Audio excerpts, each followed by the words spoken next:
Kali ini saya ingin memasang toolbox menjadi top box di Honda CB 150X teman-teman. Seperti apa review dan proses pemasangannya? Simak di video berikut.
Oke teman-teman, ini hasilnya top box dari toolbox yang saya pasang di Honda CB 150X.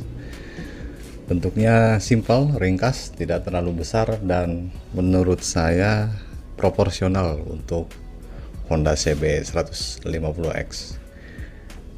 Dan ini ukurannya cukup ya untuk membawa jas hujan minimal. Oke, demikian video kali ini, semoga bermanfaat. Sampai jumpa di video saya selanjutnya. Jangan lupa dukung terus video saya dengan cara like, share, dan subscribe. Terima kasih.